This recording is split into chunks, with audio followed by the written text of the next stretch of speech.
వంశీ గారు, ఇప్పుడు మీ టర్న్. ఎందుకు? తప్పదు.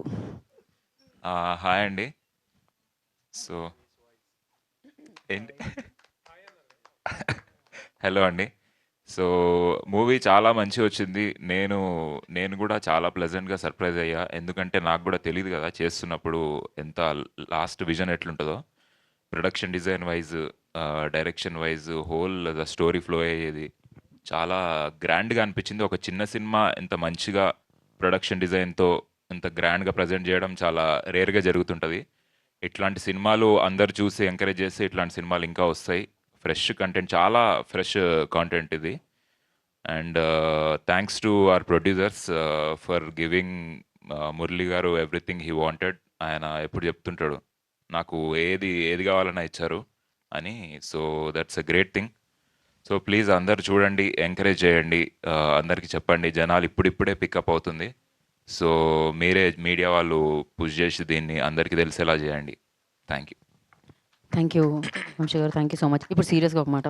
ఏదో serious serious okay, serious serious. Serious. So ఇప్పుడు ఇందులో శవాల్ని మార్చి పెడతారు కదా, అలానే జీవితంలో ఏదైనా ఒకటి మార్చి ఇంకొకటి పెట్టాలి అంటే లైఫ్లో ఏది తీసి ఏది పెట్టాలనుకుంటున్నారు మీరు? ఏది మార్చి ఏది ఎందుకు అట్లా నవ్వుతున్నారు? లైఫ్లో? మీ నేను ఎందుకు వెనక నవ్వట్లేదు? ఏదో చాలా డార్క్ థాట్స్ ఉన్నాయని నాకు అనిపిస్తుంది. ఎందుకు అట్లా అసలే నవ్వుతున్నారు? సీరియస్ అని వీళ్ళందరికీ తెలిసి ఇన్ని ఇయర్స్లో నేను స్ట్రైట్గా తప్ప మీరు like సీరియస్ అన్నారు ఫస్ట్. serious. ఏది తీసి ఏది పెట్టాలనుకుంటున్నారంటే అలా బేస్ వచ్చింది తప్ప కోల్డ్ వల్ల.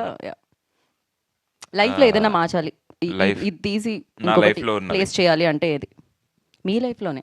ఆ, జీవన్ గారి లైఫ్ గురించి మీరేం చెప్తారు? కష్టం. నా లైఫ్లో కొంచెం టైం తీసుకొని చెప్తా. చాలా ఇంపార్టెంట్ క్వశ్చన్ ఇది. Thanks for asking. I take some time. నేను ఐఏఎస్ ఐపీఎస్ ఎగ్జామ్స్లో అడిగే క్వశ్చన్ అడిగానా? సింపుల్గానే కదా అడిగాను నేను. అదే మాకు ఇప్పుడు శరత్ గారిని అడిగితే ఇమీడియట్గా చెప్పేసేవారు, ఆయన మాలలో ఉన్నారు. So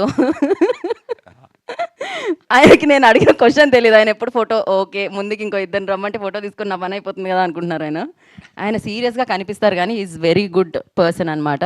so thank you Vamshi గారు, థ్యాంక్ యూ సో మచ్.